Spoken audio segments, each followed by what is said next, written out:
पुढचे 30 मिनिट्स 30 मिनिटं अर्धा तास होईल. ठीक. कारण 40 मिनिटाच्या वर तरी सध्याचं कॉन्सन्ट्रेशन होत नाही, रील्समुळे होत नाही. आजकाल रील्स पाहतात ना, 1 मिनिट पण ते कॉन्सन्ट्रेशन कठीण झालं आहे. आता 15 सेकंदाचं काय नाही. सो श्लोक आहे, यदा यदा हि धर्मस्य ग्लानिर्भवति भारत अभ्युत्थानम् अधर्मस्य तद आत्मानं सृजाम्यहम्. तर भगवान श्रीकृष्ण 4थ्या अध्यायाला त्याला दिव्य ज्ञान असंही म्हणतात किंवा ज्ञान विभाग योग असंही म्हणतात. तर कृष्ण सांगत आहे की ते कधी कधी अवतरित होत आहेत.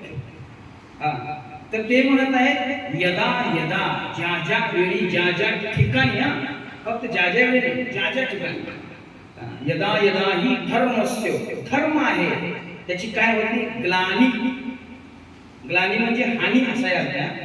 धर्मस्य ग्लानी, ज्या ज्या ठिकाणी जिथे जिथे धर्माची ग्लानी होते, यदा यदा ही धर्मस्य ग्लानिर्भवति भारत, भवति म्हणजे होणे, यदा यदा ही धर्मस्य ग्लानिर्भवति भारत अभ्युत्थानम्.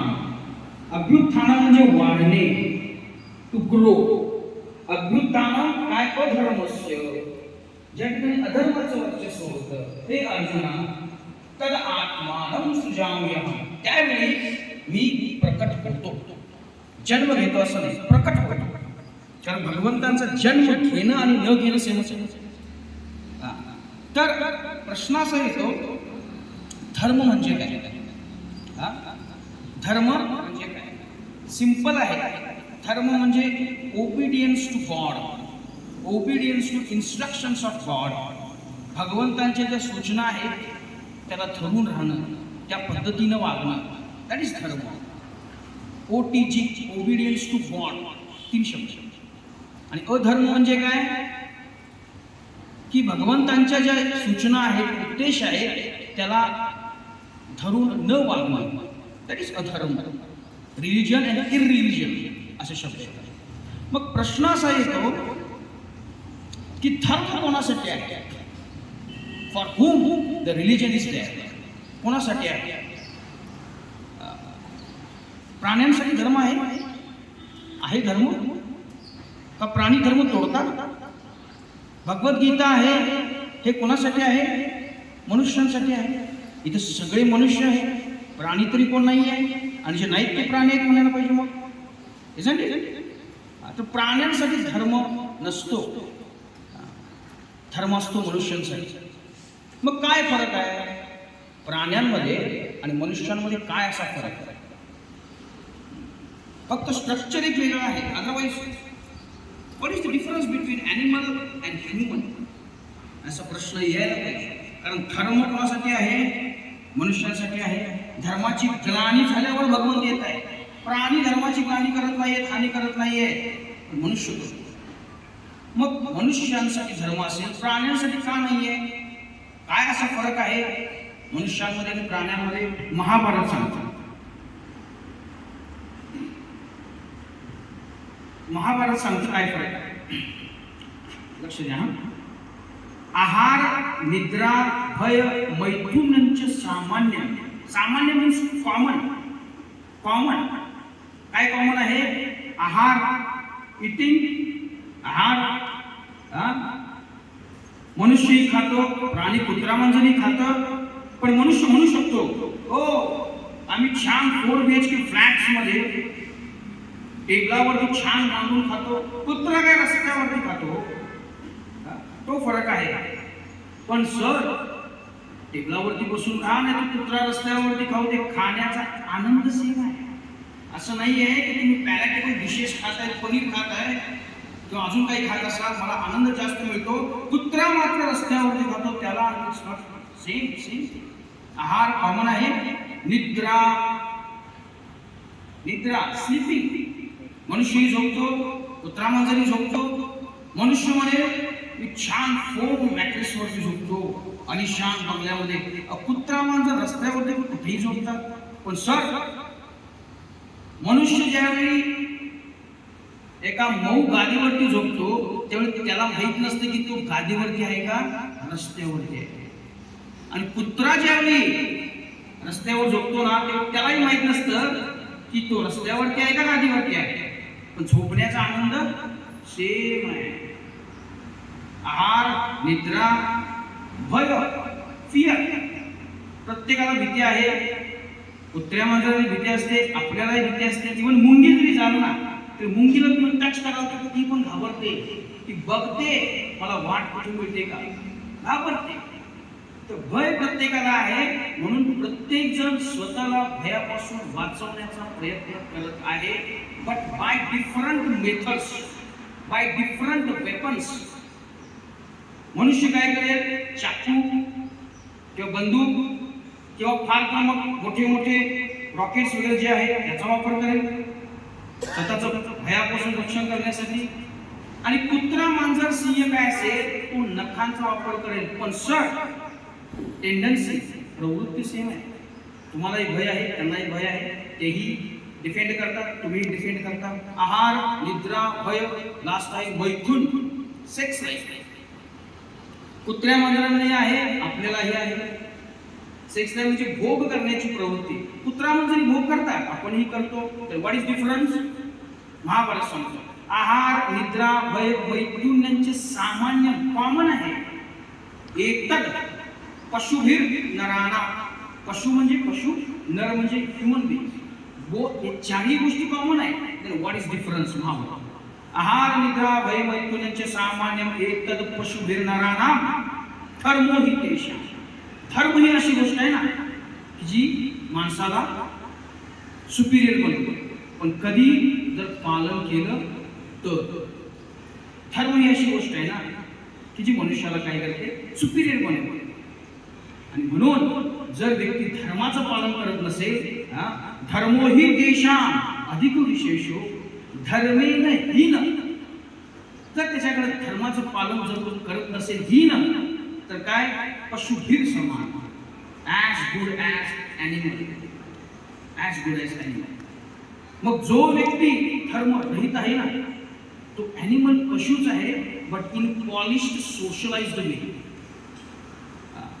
Socialised way. तर मग त्यानंतरचा प्रश्न असा येतो, धर्म तरी मनुष्याला श्रेष्ठ बनवतो, मग धर्माचं पालन मनुष्य का करत नाही, हा प्रश्न येतो. काय असं कारण आहे की जेणेकरून मनुष्य धर्माचं पालन करत नाही? किंवा असाही प्रश्न येतो की सर तुमचं लेक्चर ऐकल्यावरती वाटतं की धर्माचं पालन करू, जसा हा प्रोग्राम संपला एर माझ्या मागण्या. हे असं का होतं? हे अर्जुन तिसऱ्या अध्यायात विचारत आहे, 3rd चॅप्टर. आता केन प्रयुक्तोयम पापंश्चरति पुरुष. भगवंता तुम्ही 2रा अध्याय सांगितला, 3ऱ्या अध्यायापर्यंत आपण आलो, तुम्ही सांगताय की सगळं ओके, मला पटतंय, पण असं का होतं की मनुष्य इच्छा नसताना पण पाप करतो? किंवा मनुष्याला माहिती आहे की धर्माचं आचरण करायचं आहे तरी पण मनुष्य करत नाहीये? काय प्रॉब्लेम आहे हा? काशी अडचण आहे? कृष्ण सांगत आहे काय अडचण. कृष्ण सांगत आहे की अर्जुना, काम एष क्रोध एषा रजोगुणात समुद्भव. अर्जुना, एक काम, लस्ट, काम म्हणजे अनियंत्रित इच्छा. काम म्हणजे काय? अनियंत्रित इच्छा. अशा इच्छा की ज्या इच्छेमध्ये भगवान श्रीकृष्ण किंवा भगवंतांचं सुख नाही, त्या इच्छा म्हणजे काम. त्याला लस्टी डिझायर काही असू दे, एनिथिंग की ज्याच्या सेंटरला कोण नाहीये, कृष्ण नाहीये, ज्याच्या सेंटरला भगवंत नाहीये. बघा, कोणतीही तुमची इच्छा असू दे. एकदा आम्ही भगवद्गीता घेऊन ना असं रस्त्यावरती उभे असतो, बघितलं असेल तुम्ही. तर त्यावेळी एक व्यक्ती आले, त्यांनी भगवद्गीता खरेदी केली आणि ते मला म्हणले की प्रभू, त्या भगवद्गीतेमध्ये सगळ्या प्रश्नांची उत्तर आहे. मी मला आहे, पण मला वाचावं लागतं, कारण प्रत्येक श्लोक वेगवेगळ्या अँगलनं पाहता येतो. माझ्या प्रश्नाचं उत्तर ज्या श्लोकामध्ये आहे, तुझ्या प्रश्नाचं उत्तर त्यामध्ये असेलच असं नाही. So you have to read entire Bhagavad Gita. Yes, मला त्यानं पुस्तक घेतलं. 2 दिवसानं मला त्याचा फोन आला.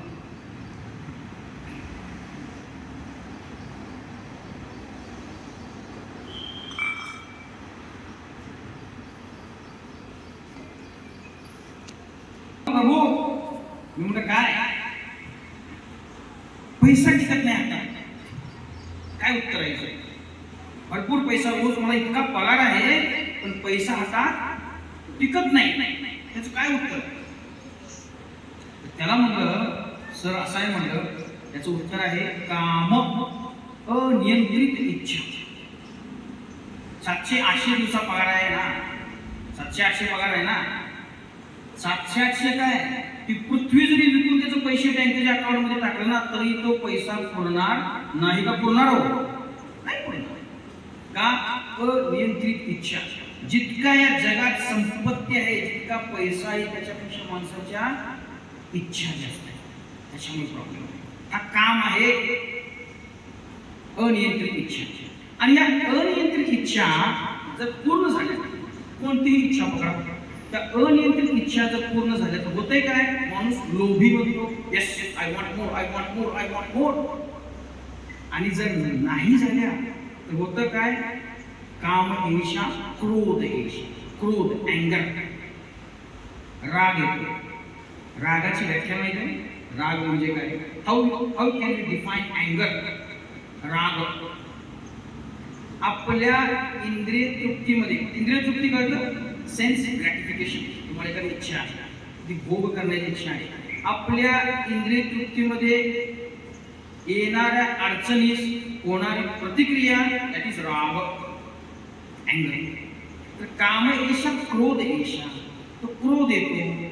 आणि होतं काय मग? कृष्ण दुसऱ्या अध्यायामध्ये सांगितले क्रोध आल्यानंतर काय होतं. या श्लोकाकडे मी येईल बरं विदिन 15 मिनिट्स.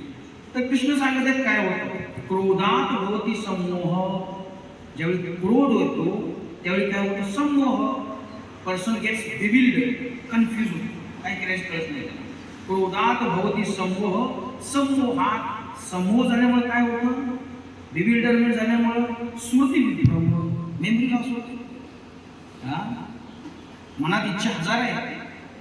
हे जी इंद्रिय आहे ते एका गोष्टीकडे पाहतात, ती गोष्ट बघितली की मन उफाळून येते. Yes, I want that. In any condition I want that. कोणत्याही परिस्थितीत मला ती पाहिजेच आहे. तर मनात इच्छा भरपूर येतात. त्यामुळे त्याचा परिणाम होतो बुद्धीवर. मनापेक्षा बुद्धीवर चढ असते. पण ती इच्छा इतकी असतात ना की त्या बुद्धीला झाकून टाकतात. त्यामुळे बुद्धीमध्ये काय आहे, ते चूक आहे का बरोबर आहे हे ठरवण्याची क्षमता असते. प्रत्येकाला माहीत असते whether am I going in right way or wrong way. पण इच्छा इतकी तीव्र असतात की ती बुद्धीलाही झाकतं. आणि म्हणून कृष्ण म्हणतात जर बुद्धी स्थिर नाही आहे ना तर मन शांत कुठं असणार आहे? असेल बुद्धी स्थिर नाहीये, मन शांत असणार नाही. आणि जर मन शांत नसेल तर शांती मिळणार नाहीये.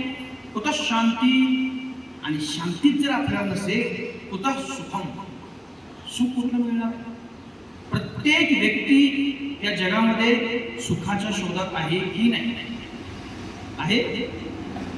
आता जीवानं सुखाची अपेक्षा करणं हे काय रॉंग नाहीये. पण वेदांत सूत्र सांगतो आनंदमय अभ्यासात जीव हा मूलतः आनंदी असतो. त्यामुळे तो आनंदासाठी झटत आहे. अदरवाईज ही आनंद, सतत आनंदी राहावं ही इच्छा येते कुठून? From where this idea came from? This is a big $1,000,000 question. सतत तुम्ही आनंदी राहावा. इथं टेम्पलमध्ये जाऊन कोण म्हणतं का की भगवंता मागच्या आठवड्यामध्ये भरपूर सुखी होतो, हा मात्र आठवड्यामध्ये दुःखात जाऊ दे? एनिवन? प्रत्येकाला सुख पाहिजे आहे. That is quite natural. कारण जीव स्वभावताच आनंद आहे. पण अनियंत्रित इच्छा, ज्याच्यामध्ये कृष्ण नाहीये, ज्याच्यामध्ये भगवंत नाहीये, then there will be problem. तर मग कृष्ण सांगत आहेत अर्जुनाला 3ऱ्या अध्यायामध्ये शेवटी येतो लास्ट. त्या अध्यायामध्ये म्हणतात हे अर्जुना, ही लस्ट, हे जे काम आहे ना, हा फार मोठा शत्रू आहे. ज्ञानीनो नित्य वैरिना. हा शत्रू नित्य आहे. असं नाहीये ह्या जन्मात तो तुझा शत्रू आहे, पुढच्या जन्मात नाहीये. नो, तो सतत असणार आहे, नित्य वैरिना. मग काय करायला पाहिजे? याच्यापासून सुटका करावी लागेल. याच्यापासून सुटका करावी लागेल. आणि मग अर्जुन विचारतो यस सुटका करू, पण तो शत्रू काम कुठे आहे? कुठे आहे शत्रू? तो कृष्ण सांगत आहे तो शत्रू आहे इंद्रियांमध्ये. त्या डोळ्याने छान काहीतरी बघावंसं वाटते, पण भगवंताला बघावंसं वाटत नाही, वाटतं. त्या कानानं पिक्चरची गाणी ऐकावीशी वाटतात, त्या कानानं अननेसेसरी गोष्टी ऐकाव्याशी वाटतात, पण कथा कीर्तन ऐकावंसं वाटत नाही. त्या इंद्रियामध्ये पण काम आहे. जिभेनं भगवंताचा प्रसाद ग्रहण करायचा असतो, पण आज जिभेचे चोचले इतके आहे की काही खाऊच वाटतं. त्या इंद्रियामध्ये काम आहे. तसा काम मनात पण आहे, मन पण बऱ्याच इच्छा करतो, तसा काम बुद्धीत पण आहे. म्हणून हे अर्जुना, हा जो काम आहे ना, हा इंद्रिय, मन, बुद्धी या 3 ठिकाणी आहे. टिकाऊ ठेव ॲट एनी कॉस्ट. काही करून त्याला बाहेर काढायचं. कसं काढणार बाहेर? इथं पण एक कळलं, क्लिअर आहे.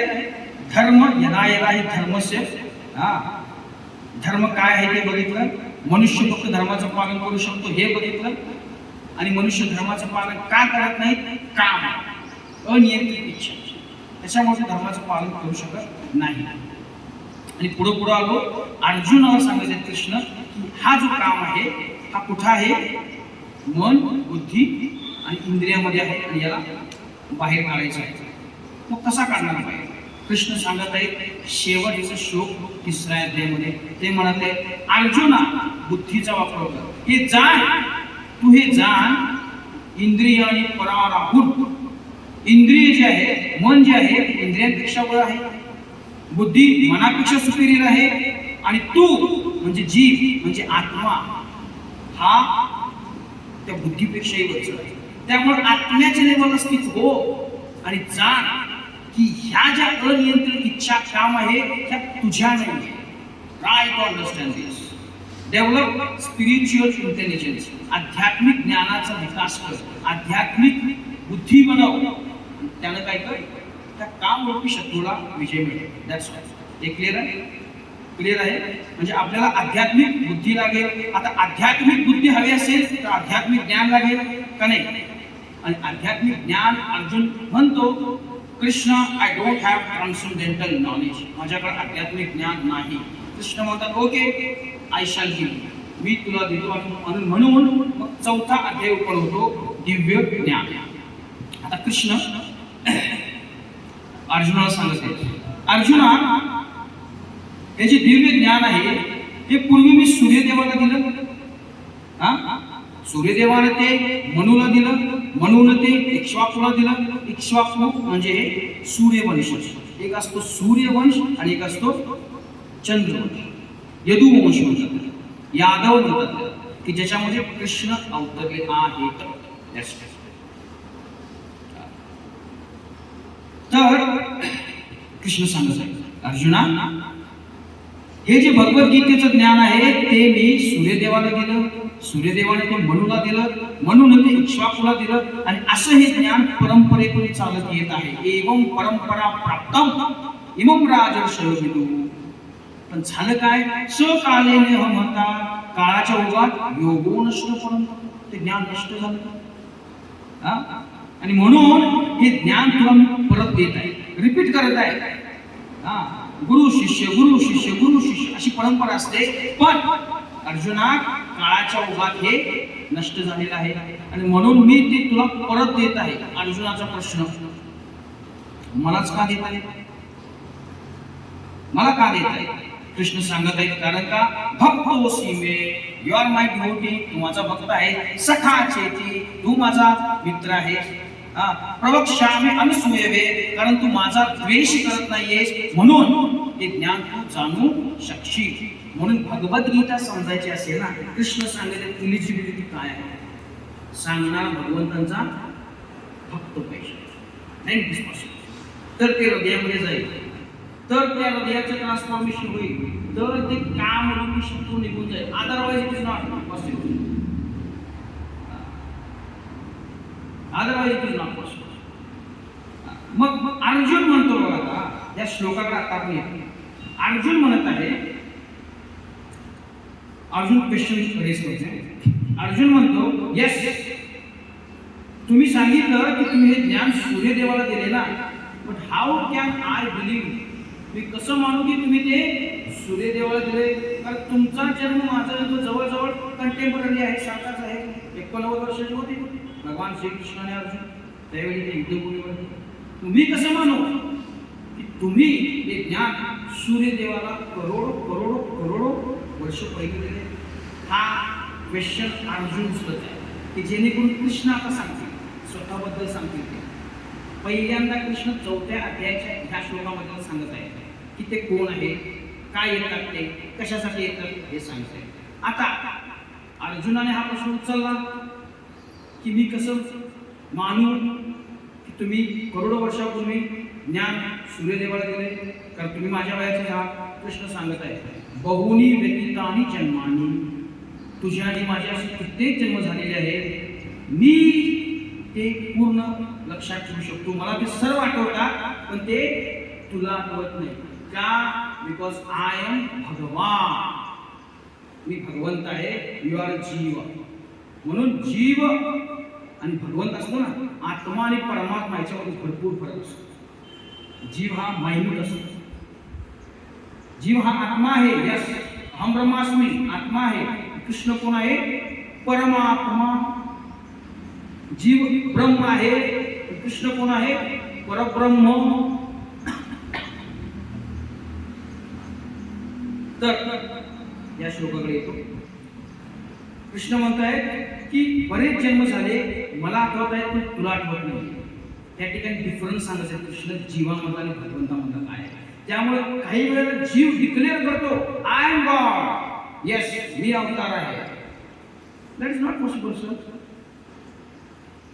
अवतार असेल ना तर त्या अवताराविषयी शास्त्रामध्ये सगळं काही दिलेलं असतं. या श्लोकामध्ये बुद्धांचं वर्णन आहे की बुद्ध हा अवतार जो आहे भगवान विष्णू यांचा, त्याचं भागवतामध्ये आहे. So anyone who declares I am avatar, I am God, you can ask me, sir, tell me where is your name in शास्त्र. कुठं नाव आहे तुमच्या शास्त्रामध्ये? तुमच्या आईचं नाव काय आहे, तुमच्या वडिलांचं काय, तुम्ही कुठं जन्माला आला, तुमचं कार्य काय, हे सगळं शास्त्रात. कृष्ण सांगतात की माझे भरपूर जन्म झाले, मला आठवतात पण तुला आठवत नाही. अर्जुनाचा नेक्स्ट प्रश्न. ओके, तुमचे आणि माझे जन्म झालेत ना, तर मला असा प्रश्न आहे, मग तुम्ही जन्म घेता का? राईट? कृष्ण म्हणतायत ना माझे भरपूर जन्म झाले, तुझेही झाले, मला आठवलं तुला आठवत नाही. Okay sir, I understand. पण प्रश्न माझा असा आहे, तुम्ही जन्म घेताच का? मग उत्तर हे आहे का? यदा यदा ही धर्म, ज्या ज्यावेळी धर्माची अर्जुना हानी होते ना, यदा यदा ही धर्मस्य ग्लानी होते आणि अधर्माचं वर्चस्व वाढतं, त्यावेळी येतो. मग असा प्रश्न उठवला जाऊ शकतो. पण भगवंता तुमचे भक्त पण तेवढेच पोटंत असतात ना, ते हे करेक्ट करू शकतात. तुम्ही आधीच सांगितले मला की तुम्ही दिलेले ज्ञान हे राजऋषींच्या मठामध्ये येतं. इक्ष्वाकू महाराज मोठे मोठे ते तुमचे भक्त आहेत, हे हानी क्लिअर करू शकतात. हे ग्लानी होते ना धर्माची, क्लिअर करू शकतात. तुम्हाला काय यावं लागतं मग? कारण यदा यदा ही धर्मस्य ना, भगवंत म्हणते धर्माची ग्लानी झाल्यावरती मी येतो. अर्जुन म्हणू शकतो ना, अहो तुमचे भक्त इतके पोटंट आहेत, ताकदवर आहेत की ते स्वतः हे हँडल करू शकतात. Why are you particularly coming? पुढचा श्लोक सांगतो, परित्राणाय साधूना विनाशायाच दुष्कृता. कृष्ण हे साधू भक्त त्यांना आनंद द्यायला येतात, बरोबर आहे, आणि दुष्टांचा विनाश करण्यासाठी येतात. आता सिंपल गोष्ट आहे, भगवान श्रीकृष्ण काही कंसर्न मानायला आले होते का? एक उद्देश होता तो कंस, सेकंडरी बिझनेस आहे. That is not a main business, that is not a main business. परित्राणाय साधू, साधू जे आहे त्यांना आनंद देण्यासाठी, त्यांना डिलिव्हर करण्यासाठी, त्यांना मुक्त करण्यासाठी कृष्ण येतात. परित्राणाय साधूना. अर्जुन प्रश्न विचारू शकतो, भगवंता तुमचे भक्त जे आहेत ना, तुमचे भक्त तरी 3 मुलांच्या वरती असतात, ते कोणते दुःखात आहेत की ज्यांना तुम्ही सोडवायसाठी येत आहे, त्यांना तुम्ही मुक्त करायसाठी येत आहे? बरोबर आहे ना प्रश्न अर्जुनाचा? भगवंत आणि भगवंताचे भक्त दोन्ही दिव्य स्तरावरती असतात, भक्तांना कसला त्रास, ते त्यांना कसं तुम्ही मुक्त करताय? उत्तर त्याचं असं आहे, भक्तांना या भौतिक गोष्टींचा त्रास नसतो. बरोबर, भक्तांना भौतिक गोष्टींचा त्रास नसतो, त्यांना एकच त्रास असतो, त्यांना तळमळ असते की ते जे ब्रजेंद्र नंदन आहे, कृष्ण आहे. भगवंतांचा 4 हँडेड फॉर्म विष्णू फॉर्म हा कॉमन आहे, पण 2 हँडेड फॉर्म जो आहे 2 हातांचा अनकॉमन, व्हेरी डिफिकल्ट. तर त्या भक्तांची इच्छा असते, ते हँकर करत असतात, yes I want to see Krishna, मला पाहायचं आहे. ही त्यांची एन्झायटी असते, ही तळमळ असते, आणि ती जी कृष्ण आहे ती पूर्ण करण्यासाठी कृष्ण येतात. परित्राणाय साधूना विनाशाय दुष्कृतां. आणि परत येतं धर्म संस्थापनार्थाय संभवामी युगे युगे, युगायुगात मी प्रकट होत असतो. आणि मग कृष्ण जे आहे ते यादव कुळात जन्मले. आता यादव कुळात जन्मले तर प्रत्येक यादवाचं, शिवाय प्रत्येक ह्युमन, असं नाही की कृष्ण फक्त ह्युमन फॉर्म मध्ये येतात, पण कुर्म, वराह, नरसिंह, बऱ्याच फॉर्म मध्ये कृष्ण काय येतात. धर्मसंस्थापनात अजून एक कारण आहे, बघा लक्षात. तुमचा मुलगा आहे समजा माझा मुलगा आहे, तुमचा मुलगा आहे, आपण त्याला शाळेला बाहेर पाठवतो, बरेच वर्ष त्याला शाळेला बाहेर पाठवतो, त्याला जे काय लागतं ना सहज ते सगळं आपण पुरवतो. काय पाहिजे तुला, पैसा घे, पुस्तकं घे, टिफिन घे, कॉम्प्युटर घे, लॅपटॉप घे, एनिथिंग, ते आई वडील त्याला पुरवठा करतात. सगळं बरेच वर्ष तो बाहेर राहतो, आणि आई वडील ज्यावेळी त्या मुलाला भेटायला जातात ना, आणि त्यावेळी जर तो मुलगा म्हणत असेल की आई वडील हा कन्सेप्टच अस्तित्वात नाहीये, त्यावेळी त्याला कसं वाटतं. ती आई जाते त्या मुलाबरोबर, आणि तो मुलगा म्हणत असेल की आई काय असते मला माहितीच नाहीच आहे, आई वडील असं प्रकारच नाही. मग असे तुम्ही तुमचा मित्र जर असा म्हणत असेल तर तुम्ही त्याला मदत करा, सिंपली नाही. आयुष्य त्याच्यासाठी हेच नाही, पण भगवान श्रीकृष्ण हे आईपेक्षाही देव आहे. ते म्हणत आहे तू सोडून मला इथं आलायस ना. बघा भगवान परत सगळं जग क्रिएट करतात, परत नष्ट करतात, परत क्रिएट, परत नष्ट, परत क्रिएट, परत नष्ट. कितीतरी अनंत काळापासून चालू आहे. कशासाठी, ते ह्यासाठी येतात, यस यू आर सफरिंग. या जगामध्ये तू सफर होत आहेस, दुःखी आहेस, त्रासलेला आहेस, चल कम विथ मी. हे फक्त बोलवायसाठी येते. तू हरशील, पण मी हरणार नाही. प्रत्येक वेळी ये, मनुष्य रूपात नाही तर प्रत्येक प्राण्यांच्या रूपामध्ये येऊन मी बोलवण्याचा प्रयत्न करणार. यस यू आर सफरिंग, तू दुःखी आहेस, कम चला चल. ह्यासाठी कृष्ण यासाठी युगे युगे म्हणतात ना, युगायुगामध्ये कृष्णाचे वेगवेगळे अवतार येतात, कृष्ण एकदा येतात ब्रह्मदेवाच्या एका दिवसामध्ये.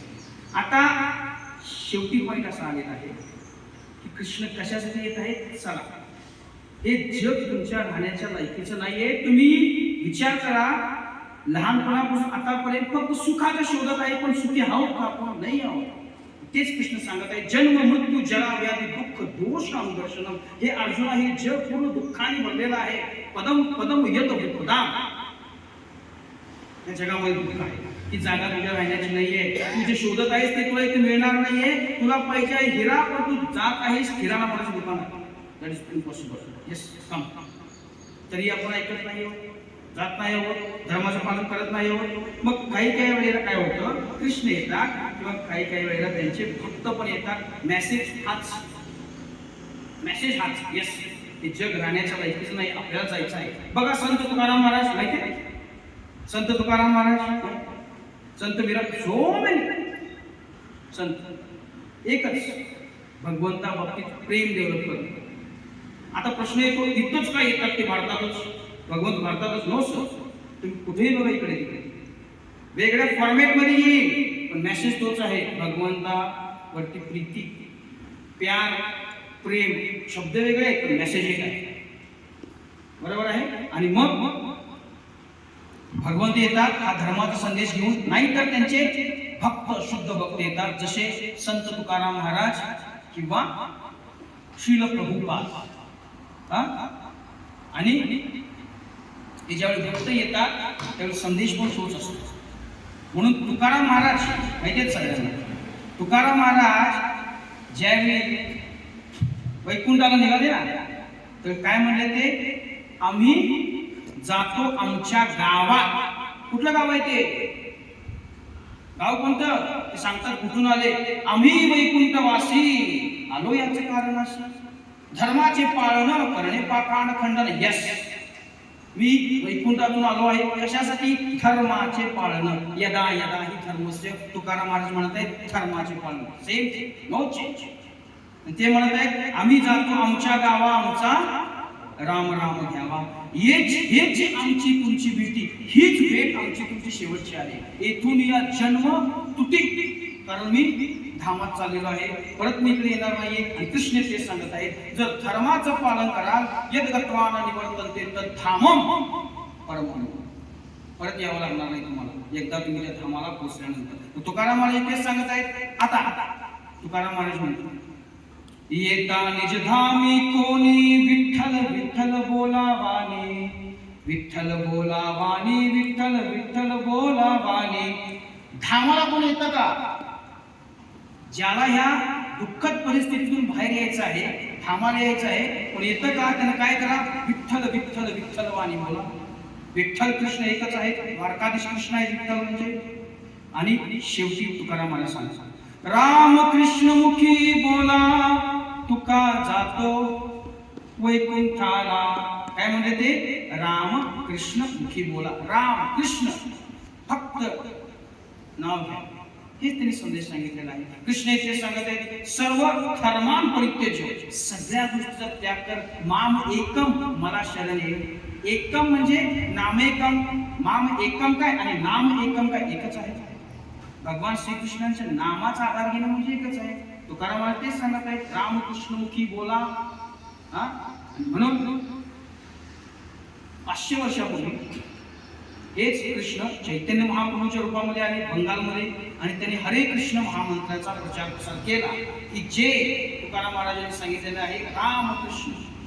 पण हा जो हरे कृष्ण महामंत्र होता हा भारतामध्ये बंदिस्त होता, परदेशामध्ये नव्हता.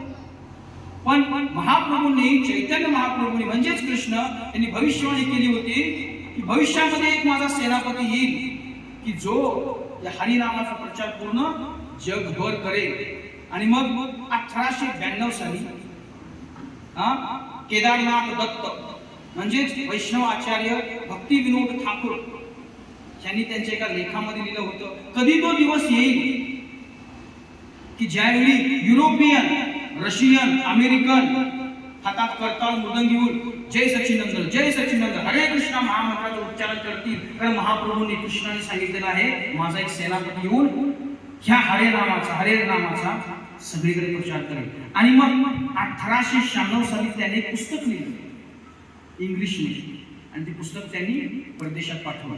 आणि त्याच 1896 साली इस्कॉनचे संस्थापक आचार्य श्रील प्रभुपाद यांचा जन्म झाला. आणि श्रील प्रभुपाद यांनी वयाच्या उतारत्या वयात 17व्या वर्षी, केवळ 17व्या वर्षी एखादा व्यक्ती निवांत आराम आयुष्य जगण्याची इच्छा करतो की नाही, तर पण केवळ गुरूंच्या आज्ञेवरून श्रील प्रभुपाद वयाच्या 17व्या वर्षी जहाजातून अमेरिकेला गेले. केवळ 40 रुपये त्यांच्याकडे होते. अमेरिकेला गेले, तिथं त्यांनी संघर्ष केला. संघर्ष करून, भरपूर संघर्ष आहे त्यांचा, संघर्ष करून त्यांनी ISKCON, international society for Krishna consciousness, Krishna भावना संघ याची स्थापना केली. आणि आज तो जो मंत्र रामकृष्णमुखी बोला तो बंदिस्त होता भारतामध्ये, तो आज जगभर आहे. जे आचार्य म्हणले होते कधी ते युरोपियन, कधी ते अमेरिकन, कधी ते रशियन हातात करताल आणि मृदंग घेऊन हरे कृष्ण म्हणजे तो दिवस आपण आज पाहतो. आज वृंदावन, मायापूर, द्वारका जे धाम आहे त्यामध्ये बरेच फॉरेनर येतात. म्हणून शास्त्र सांगतं कलियुगामध्ये कठीण आहे यज्ञ किंवा ध्यान योग, ज्ञान योग फार कठीण आहे. भगवंत ज्ञानवत्सल नाहीये, ध्यानवत्सल नाहीये. तर ऐकले तुम्ही, भगवंत काय आहे? भक्तवत्सल. आणि कलिसंतरण उपनिषदामध्ये ब्रह्माजी नारदांना सांगतात, कारण नारद विचारत आहे की